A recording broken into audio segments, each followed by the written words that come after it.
Counter-Strike has shaped every tactical shooter since its release in 1998 as a mod for Half-Life. Nowadays, the most recent iteration of the franchise, Counter-Strike 2, breaks player records regularly and routinely shatters viewership records. So how did a mod from 2 college students shape every FPS game made in the last 25 years?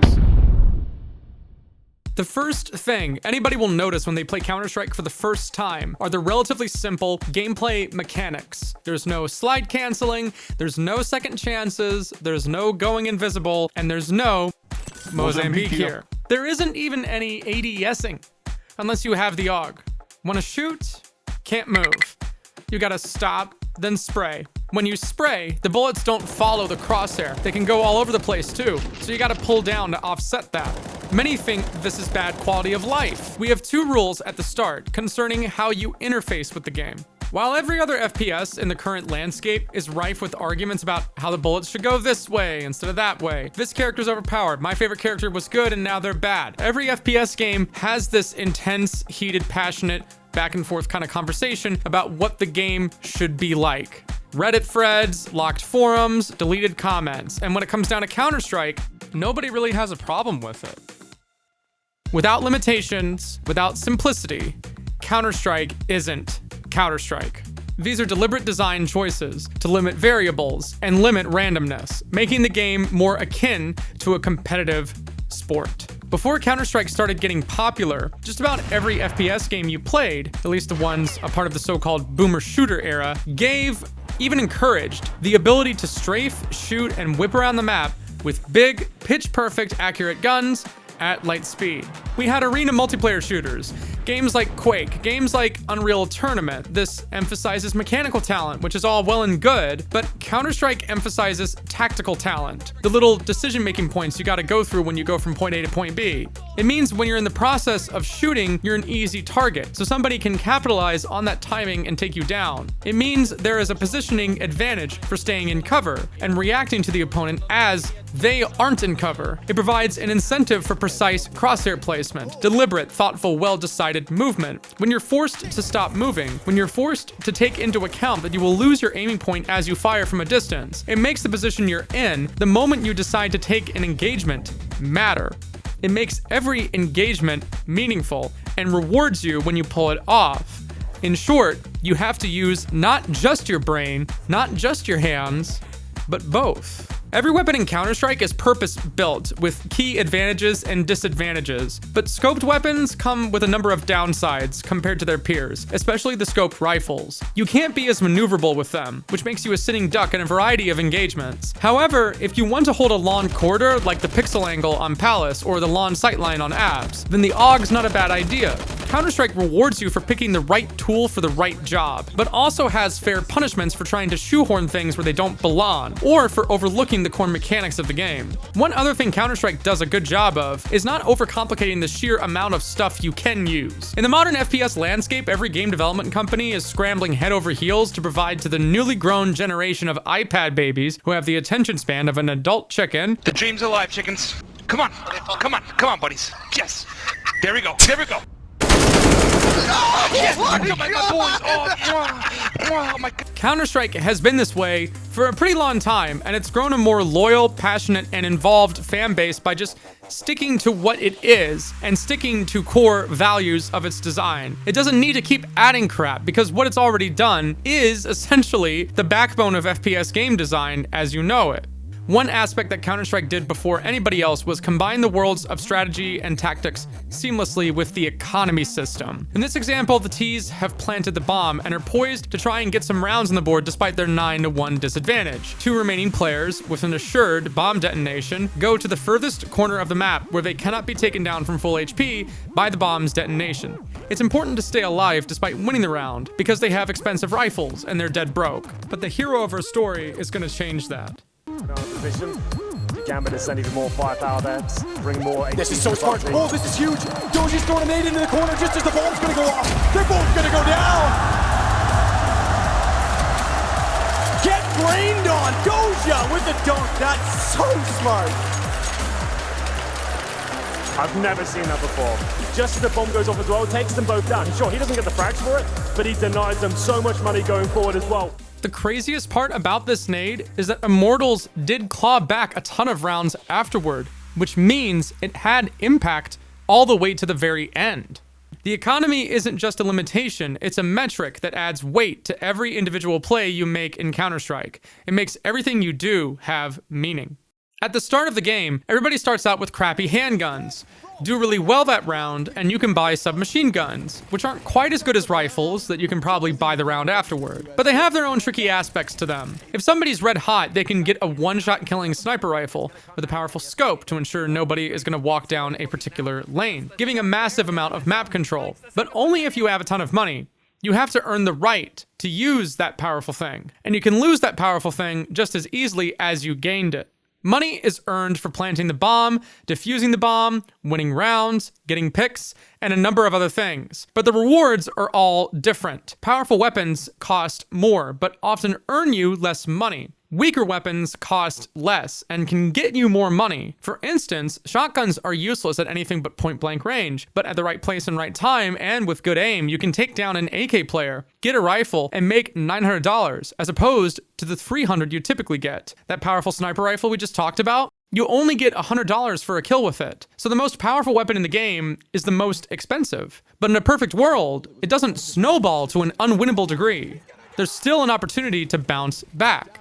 In Call of Duty, if somebody in your lobby is on a hot streak, the snowballing effect can cause that match to become even more unwinnable as they farm kill streaks. But this is not the case in Counter-Strike. To overcome the opponent with a sniper rifle, you can outsmart them. Throw a smoke grenade to counter the angle so that you can cross safely. Then jump while throwing it, and now this guy can't snipe you anymore. Want to prevent the enemy from pushing without exposing yourself? Throw a Molotov at this post and bounce it so that it cuts off the doorway. Want to make an aggressive push down this lane? Throw a flashbang and force the enemy to move their crosshair. You're rewarded for learning the game, learning unique and outside-the-box solutions to problems with the most basic components. You can almost say Counter-Strike was responsible for the building blocks of FPS utility. Everything revolves around smoke, flash, fire, and frag. Nades get the most amount of value in Counter-Strike when your team plays around them, incentivizing you to work together in a natural, sensible way. What benefits the team benefits you. In Counter-Strike, every benefit has a downside, and every downside can be overcome with skill. Take another example about weapon balancing. You can't run and shoot very well unless you're up close with an MP9 submachine gun. Then you can shoot while moving, but you gotta be up close, and you can still get one-shotted in the head. Every engagement, every decision you make, every upside, every punishment is fair. That's Counter-Strike. It's just fair. Like any sport, someone with raw talent can sometimes just brute force their way to a certain point of success. You can, in a perfect world, ignore all of this stuff and just shoot them. But not everybody's the GOAT of aiming, and even Lionel Messi got to where he is with good understanding of the game. You can shoot as much as you want, but ultimately, you gotta contextualize that the game is not just about shooting. If the game wasn't the classic 5v5 plant the bomb to win formula we've all come to know and love, not that many people would care. In fact, a lot of people didn't care. When Counter-Strike first dropped, most people would have scoffed at the very idea of making a game where if you died, you couldn't do anything for the next minute and a half. People would get bored and want to go do something else. But we get back to the point about limitations again. If the punishment for getting taken down in this game is that high, then that surely means that everything you do in this particular instance of gameplay has more meaning, right? It means let's rotate this site hit isn't working. It makes the act of planting the bomb or defending the bomb site important. It forces you to play the objective, because you can win the game without having to take a shot, theoretically. Sure, you can overcomplicate it, ignore the gunfighting part, and then just get got because you're not shooting back, but that's kind of the little dance that is Counter-Strike. Everything in Counter-Strike happens for a reason, and makes moments like Olaf Meister's Flaming Angel bomb defuse become so much more impactful. Counter-Strike's competitive nature isn't just a casual matter of fact. It's a beloved and cherished aspect of its community and culture. Still going! Oh, Olaf just about gets it as the flames come in, and look at the little dance of happiness. That is how to control your nerves. Counter-Strike's culture has a certain kind of staying power that makes communities of other games seem a bit small, comparably. It makes them all seem like independent niches that may not be irrelevant, but don't have the kind of invisible ocean-like quality that football has versus something like lacrosse. Unless you're from Massachusetts, and yeah, I guess lacrosse is a pretty big deal. Now remember, Counter-Strike is a competitive game after all, and frustrations can reach a boiling point, particularly when there's a communication issue. Green, what's your problem, Green? What is your problem? Missile alone ramp. Missile alone ramp. Instead of reprimanding this guy for his toxic and unsportsmanlike display that should very well not be condoned by any sensible or professionally upstanding citizen, they added a funny little sticker you could put on your gun. Instead of wagging their finger at people for being too mean in the game about military operators trying to prevent a thing from getting blown up, Valve leans into it and has some fun with it. Now, that doesn't mean you can be a complete and utter nitwit, but everybody gets a little heated once in a while, right? It's okay. No! You went by yourself. Please, chicken coop. Chicken coop! Toots, where do you play? Have you ever played this map before? That's Mo. His history with the game in a competitive sense goes back a long time, all the way back to Counter-Strike's source, again in the mid-2000s. And he's not the only guy to make a big living off of streaming the game after playing it professionally for some time. Before Summit 1G was known for his widely popular, laid-back, yet engaging streaming style, he was a professional player too, and also had a moment in Counter-Strike history immortalized in his name. If it can happen at the highest professional levels, it can happen to you. Summit's gonna clutch it, and Slice will close out map number 1, 16-11. Oh wait. What? Okay then. No! What happened? Oh no! Summit! No! So, the point is, Counter-Strike is an intense game, and that makes for some intense, if not funny moments, too. Every moment feels personal and real. To that point, Counter-Strike has a lot of viral moments that make you laugh. It also has a lot of viral moments that make you astonished. And at a certain point, just like any traditional sport, we can't fit all of them in one video. But if you navigate some of the maps in-game, you can see tributes to many of these moments. Counter-Strike is more than a game, it's a shared life. And Valve deserves a lot of credit for fostering the game's esports component and culture shaping. Actually, into the side, he's gonna fall down again. What is this platform? Simple, are you serious? What is that? You can't do that, Simple. That's not allowed. This is not FPL. This is a major. Counter-Strike popularized the bomb defusal mode to entire generations of gamers, so much so to the point that you can definitely assume Call of Duty devs played Counter-Strike themselves and didn't mind copy-pasting it into the game under the name Search and Destroy. Esports is a contentious topic in just about every FPS community right now, and it's often blamed for a corporate greed-based fixation on balance over fun, but this isn't really the case in Counter-Strike. Getting mad at the esports component in Counter-Strike is kind of like getting mad at the green component of trees, or the water component of the ocean. In a little country you may have heard of is a big sport you may have heard of called soccer. Sorry. Denmark has more than 1,600 football clubs and 300,000 registered players. Kids, teenagers, and adults of every walk of life participate. It's no surprise then that one of the most decorated Counter-Strike teams of all time would be Astralis, carrying over that tradition of team-oriented, role-based sporting culture. Counter-Strike is a lot like football. When you're playing with your buddies, it's all well and good to have everybody run around and try to kick the ball as much as you can. Kind of like when you play matchmaking with your friends, everyone just kind of runs around and shoots. Somebody's got to be the goalkeeper though, and that's probably going to be the person sitting still with the op. But then to make things more efficient, you'll want to apply a system. You'll want to appoint a central midfielder to make scoring opportunities and keep up the tempo, akin to your entry fragger who leads the charge down A lawn, opening up the site for the team. You want to have someone in the back to disrupt the other team's defense, like a dedicated flank watch. As we move to the professional level, roles and strategies become more defined, using numbers to assign key positions. 3 on A, 2 on B.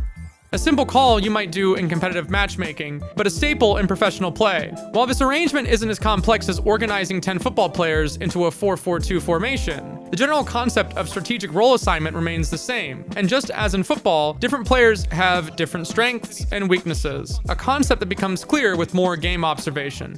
This demonstrates a fascinating example of how the methodology and analytical aspects of traditional sports apply to Counter-Strike, and how Counter-Strike, in turn, influenced all your favorite FPS games. The 5-man concept of entry frag, second entry, flex, and defender, or any variation thereof, started with Counter-Strike. Every 5v5 plant the bomb to win game you've ever seen follows a similar structure. An aggressive player taking the lead, someone watching their back, and another holding a more defensive stance, maintaining balance between these approaches. And much like football, the school of tactics and strategy is consistently evolving, with different parts of the world becoming famous for their own particular styles of play. North American footballers are known for individual athleticism and physical strength, kind of like how American Counter-Strike players are noted for their individuality and independent mechanical playmaking skills. Whereas in Europe, teams are known for tactical discipline, strong team organization, and defensive posturing. If there's a team that's well known for its strategic breadth in CS, comparably so, it's definitely the Danish team Astralis. They are widely responsible for popularizing the game as a chess game with guns, continuing a rich tradition of sports strategy that prizes intellect and planning to achieve victory. Astralis dominated and revolutionized Counter-Strike with a strategic lever placed on grenades and utility. Their expert-level grenade play has helped cement a community culture that prioritizes thoughtfulness. Grenades can be used to take control of the map without exposing yourself to direct gunfights. Here they do just that for banana control, that acts like a major highway between the middle of the map and the B bomb site before the enemy can set foot inside of it. In the event the enemy team makes an aggressive push, Astralis uses flash grenades for their teammates to blind the enemy and give a fighting chance to hold the position. Nades in Counter-Strike are distinguished by the fact that you have to toss them like you would in reality, like a baseball. It's a big difference between Counter-Strike and other games that compete with it. In many FPS games, characters are often given an aura of superpower and can call in giant lasers from the sky, which is cool, but once again, the simplicity is the point of Counter-Strike. This mechanical design contributed to a sort of arms race in the game over how to smoke off a particular kind of window for snipers. It looks like a simple action, but every detail matters. Independently, different teams came up with different ways to hit the smoke with various trade-offs. The smoke was first done while running, which adds a margin of error to the toss, because the smoke can't be thrown too quickly or too late. Another smoke can be done a bit further up one side of the map that doesn't require a running start. There were tons of different ways teams tried to optimize this one smoke position over the course of years, going so far as to implement console scripts that allowed for jumping and throwing motions to be done with razor-thin precise timing. Just the smallest of deviations ended up making the smoke just a tiny bit better. Crouching and moving, running to the side, and jumping all essentially turned the Mirage window smoke into a community-ran physics problem. And all of this happened because you have to toss the smoke grenade manually by making something just a bit more difficult to do. It makes each tweak and successful implementation of the tactic feel meaningful. And the craziest part was, a lot of this development happened completely naturally within the pro scene and the game's average population. The esports component isn't a separate walled-off thing. It's a backbone of the collective culture of Counter-Strike, where every brilliant display is immortalized and celebrated. Comes once again, the first base is a Dren. He's gonna hit the ground there as Cold. Oh! What? A jumping double from Cold! What is going on right now? How does he do this? Cold has saved Luminosity with the AWP play. Unthinkable scenes there on the B apartments. They needed a huge play. Counter-Strike is about as old as the internet, and it shows in its enduring popularity and long-standing community. Its simple yet deep game mechanics and vibrant esports scene both stand tall for all to see. Many have tried to emulate it, but none of them can do it quite like the king. Let us know your favorite Counter-Strike moment in the comments down below. From us at Couch Co-op, thanks for watching.